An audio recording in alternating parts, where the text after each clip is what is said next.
Fabulous. Sorry about that. I'll just quickly start over again. I'd love to hear what's going on in your day, and I'll tell you just a smidge about what my morning has entailed because it's been super fun.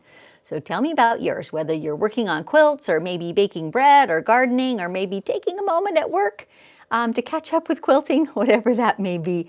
For me, I spent a morning with the grandkids. We baked birthday cakes and made several pretty colors of frosting and did some planning for tomorrow's birthday party for their mom. It's pretty fun to have 5-year-old Kendra particularly. She's very involved in the decorating theme and all that sort of stuff. So pretty fun. And afterwards, actually, a little proud moment I'll tell you about. The adults were all sitting kind of with our lunch, playing a card game at the table. And the 2 kids, they're 3 and 5, they were in the living room. They had a little show on and they were roughhousing, right? They had the couch cushions down and they're dragging each other about. And they did it for a long time, perfectly happily, like there weren't squabbles or, you know, hurt kids or whatever. And I was just so proud of my kids for like teaching them how to play together. And it's not that there are never arguments or squabbles, you know, that doesn't happen when you're 3 or 5, but by and large, they love each other and play well together. And so it was really fun to be all in the, you know, kitchen living area together, enjoying our time together and getting along. So let's see what everyone is doing.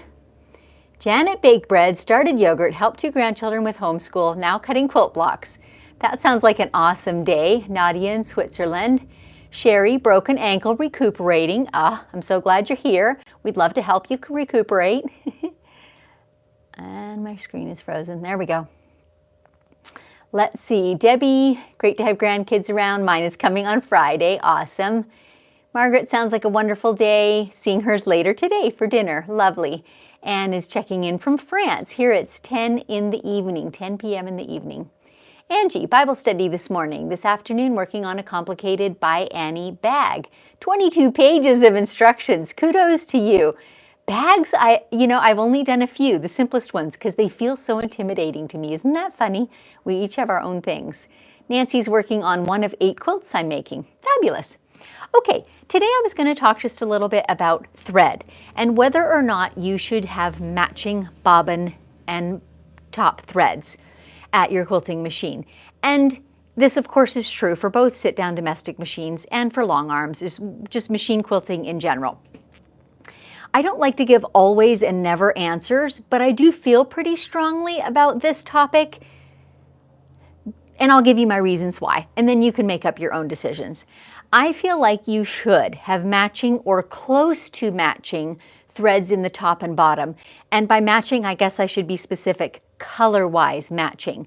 Different weights is easier to deal with. In fact, I will often do that. I often use my typical 40 weight in the top and a Deco Bob 80 weight, which is very fine in the bobbin, and that works fine. But the difficulty with having different colors, top and bottom, is in not having them show through on the other side of the quilt. So if you've got, for example, a quilt that's got a light colored or tan or creams a lot on the top, and it's got maybe a black or a navy or a deep purple backing, and you decide to put cream thread on the top and navy thread on the back, you're going to have enormous trouble not having the navy show through on the front and the cream show through on the back. And even, it requires you to have such perfection in your stitch formation, right? So those thread twists happen right within the layers. But even if your tension is perfect, I find the opposite color still tends to show through even in the tiny holes made by the needle. That does dissipate with, washing of the quilt. That kind of settles down a little bit, but it makes your job so much more difficult. So to me, it's just not worth it. I choose to keep my thread color. Again, we're not talking weight, we're talking color. I like to have them matching or closely matching, only a couple of shades apart from top to bobbin. Or I might do things that are a similar shade in different colors. So in other words, I might have a caramel like this in one color, and I might have a sagey green in another, or gray and green, but they're still a similar quality. They won't glimmer through on the other one, if that makes sense. So this basket quilt is kind of a good example. I'm fixing to change, I'm finished the baskets now, which were all done in this caramely light golden thread, and I'm fixing to change to the forest green for the piano keys around the borders. And someone asked this the other day, are you going to change your bobbin thread when you change to the piano keys? And the answer is yes, I am. Because if I had this thread on the top and this thread on the bobbin, imagine if the bobbin thread shows through at all on my top fabric, which is the deep green color. That gold is going to stand out like a sore thumb, even if it's just little dots in that deep green color. So to me, that's a no-brainer. It makes my life so much easier if my threads are the same or almost the same top and bottom. It just gives me a little more leeway in terms of that tension being perfect, and it's just so much easier, so much easier. And then too, I feel like one thing that influences my decision a little bit is sometimes the color of the backing, if it's a print or a quite different color from the top. So think that through. That's different for all kinds of different quilts. On this one, you can see the backing here. It's very multicolored and almost a tie-dye sort of swirl, or a, what's that thing where you sort of drop your item into the water and it marbleized. It's kind of marbleized, and it's got the deep green in it and the gold in it, plus some, you know, aqua. So both colors work against that, right? So this is what I've done the bulk of the quilt with, both top and bottom, and for that border, I'm going to do this top and bottom, the dark forest green. And I think I'm going to be happy with that look. So even on the back of the quilt, you'll see this kind of frame of piano keys in a different color of thread, but both threads look good on the backing. So seems like a good choice to me. Okay, I'm going to back up a little. Noreen, house cleaning for company tomorrow and gardening. Nice. Fixed a sprinkler system and raised beds. That sounds like fun. Joan, planning a trip to the Festival of Quilts. That's awesome, Joan. I'm going to be there this year too, first time ever. I'm so excited. Donna Tabor is working on my long arm, watching you. That's great. Janice did light pink top and cream bottom for a pink top and a light teal bottom quilt the other day. It went well. So again, your pink and cream are close, right? Your pink is not going to be massively different from your cream when it shows through. So that's why that works for you, and I think that's a fine choice. Donna, you'd have polka dots. Yes, you're exactly right. If you have a massively different bobbin thread showing through at the top, you'll have polka dots. It's exactly true. Anne is saying, can you use polyester in the bobbin and cotton on the top, or does it have to be both cotton or poly? I don't think there's a have to on that, Anne, but again, I think you add to the level of difficulty when you have different threads and you try to get the tensions to work well together, because they don't behave quite the same way, you know? And when you set your bobbin tension and then you're trying to make the top thread match, I think it's easier if your top and bottom thread are more closely aligned. So when I talked about doing different weights, doing a 40 weight in the top, I'm a polyester thread user myself. So when I do a 40 weight in the top and a Deco Bob 80 weight in the bottom, they're still both polyester, the same fibers. Now, I'm not going to say never here. It's a thing I don't do very often, experiment with different fibers. So I think you ought to try it and see what works for you. But I think if you're having difficulty with tension and beautiful stitches, that would be suspect in my opinion. That's kind of the first thing I'd change. Okay, Noreen, I was told once that even if the threads showed on the top or bottom, they would correct themselves when you wash it. They'd go back to the inside of the quilt and you wouldn't be able to see it.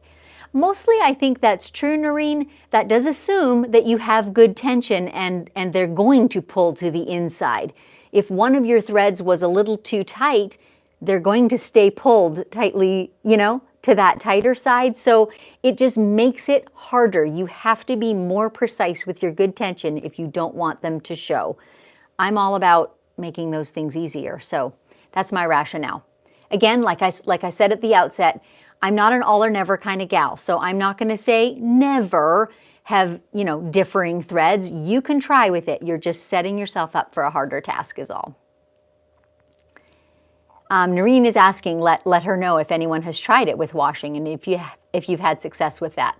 You know, I will say that having them show through the needle holes, I've had that and had it disappear with washing, right? The fibers around the needle holes close and they just don't show as much and you can't see through them as much. And so that does disappear with washing for sure. Jacqueline Whitwer just took in another t-shirt quilt. So many colors of thread to choose from. Help. Jacqueline, I would head toward something in the middle, right? So if there's a lot of different colors, pick one of them, or pick something that's neutral and works with them all. Something in the grays or the tans or a blue tone if there's, you know, denims in there or something like that. If there's a shirt that is the quilt owner's favorite color, maybe you want to highlight the color of that shirt. The good news is if there's a lot of colors in it, it's hard to go wrong also, right? There are many choices, none of them wrong is what I'm saying. So do what you think looks good. I do like to take a puddle of thread when I'm choosing the color, and this may be a topic for another day, but I like to actually unspool a couple of yards and drop that little puddle, it's sticking to me, in different places on my quilt, right? In different colors, different fabrics. So on your t-shirt quilt, that way it might be a way to try what you like the look of. Try it on different areas of the quilt and try a few different threads and see what appeals to you. Okay, Diane is asking, have you used clear nylon much? I'm not a clear nylon user. Personal preference, again, I'm not going to say don't ever. There are quilters that do and that love it. I find the nylon threads and the monofilament threads to be too plasticky and too shiny for my personal taste. And they have a stretchy quality and they're totally different to deal with in tension than fibrous threads. So I don't personally care for them and use them as little as possible. I mean, I can count on one hand the number of quilts I've ever done with them, and I don't love them. So that's my personal choice though. Okay, that's it with the questions. You guys, I have alluded a couple times this week to an upcoming workshop. We're still getting the ducks in a row for that. So I will let you know as soon as I can. I'll just leave it at that. I'll let you know as soon as I can as the registration is opening up for that. It will be very shortly. I appreciate your patience with us. And meantime, we get to keep chatting every day, so there's no great loss. Noreen is suggesting, what about a variegated thread or blendable thread for that t-shirt quilt? You know, again, I strongly suggest spooling out some of it and moving it around on the surface. Personally, I'm not a variegated fan, but there are those who are. So if you like that look when you move it around on the different t-shirts and filler fabrics, then there you go. You'll know what it looks like. That'll give you a good sense of what it's going to look like finished and blending into all the different areas when you move that little puddle around the surface of it. So that can be really helpful. Debbie's wishing me a good rest of the day. Thanks, same to you all. Again, I'm coming live Monday through Saturday and just chatting about topics that are coming up in my quilting room and topics that you all are submitting each day in the comments too. So I appreciate you doing that. Feel free to continue with it. Give this a thumbs up if you're enjoying it. Subscribe to the channel and click the notification bell so that YouTube tells you ding-a-ling-a-ling-a-ling whenever I'm coming live. Thanks for joining me so much, and I will catch up with you again tomorrow.